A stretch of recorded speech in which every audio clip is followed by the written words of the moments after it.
Hi, welcome back, everybody. In this episode, we're going to be discussing a paper that looks at blinking and the ocular surface. Our guest expert for this episode is Dr. Meng, who is a professor of clinical optometry and vision science at the Herbert Wertheim School of Optometry and Vision Science. Welcome, Meng. Thank you, Mika, for inviting me to this podcast.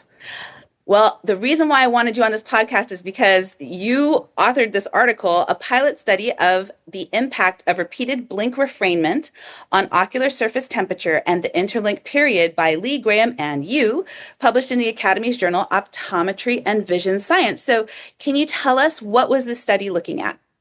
Yeah, just a little background. We blink on average every 4 to 5 seconds, and every time we are engaged in cognitive activities, we blink less. So during the interblink period, our tear film evaporates and thins from the ocular surface. And due to evaporation, ocular surface cooling generally happens when we have our eyes open and exposed to the environment. So our primary aim of the study was to investigate the effects of ocular surface cooling rate on the maximal interblink period, which was an endpoint to simulate infrequent blinking often observed in computer vision syndrome. And so I think you explained this a little bit about why you wanted to look at that. Can you tell us a little bit more about like computer vision syndrome and what it is? And it seems like everybody has it. Yeah, so the frequency of device use is going up both at work and during leisure time. It's been reported that up to 90% of people who work for an average of 2 hours per day on the computer have computer vision syndrome. And these syndrome includes symptoms very similar to dry eye syndrome.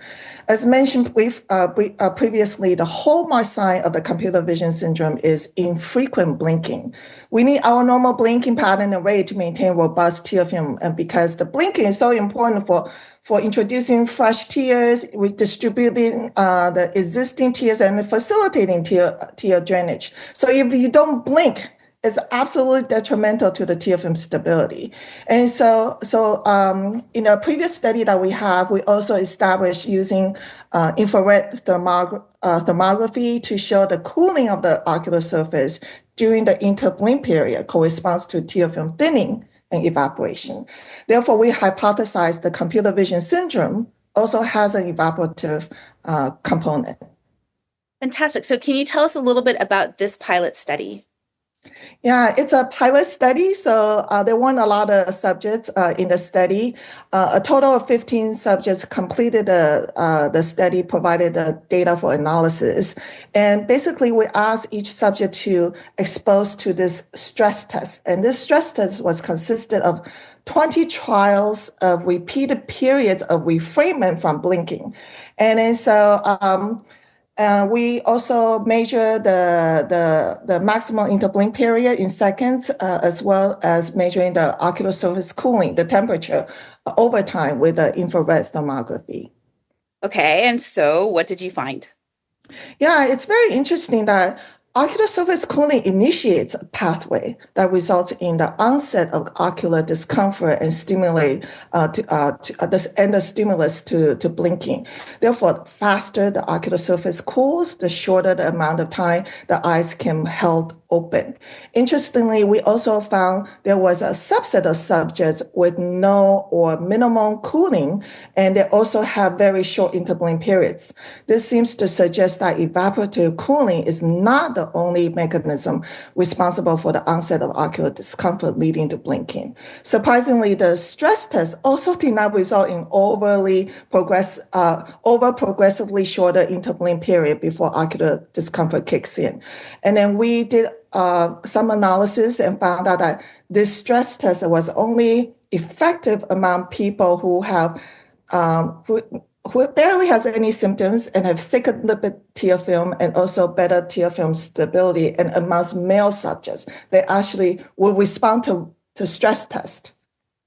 Oh my goodness. So because this was a pilot study, like what are the next steps of this research? Like what are you taking away from this study and doing next? Yeah, so these results offer some insights into possible populations vulnerable to computer vision syndrome.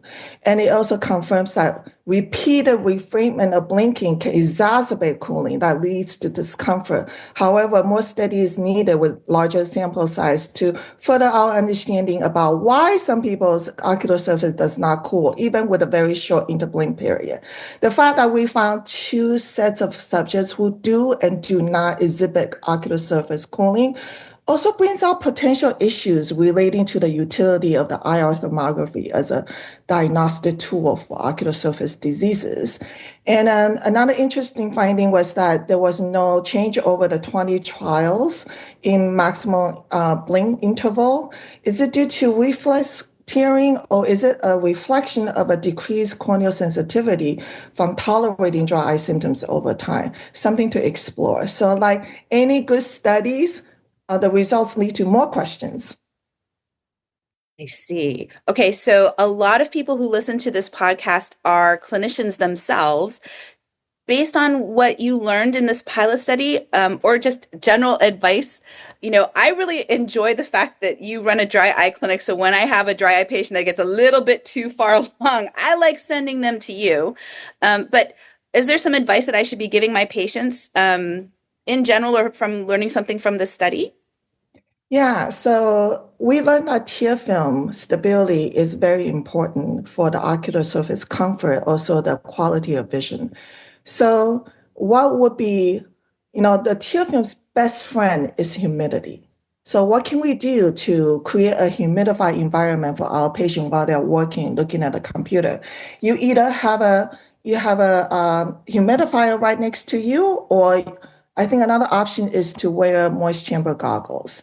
And a lot of my lawyer patients, they do really well with moist chamber goggles because it really creates this humidified environment for your eyes, and it makes your tear film much more robust.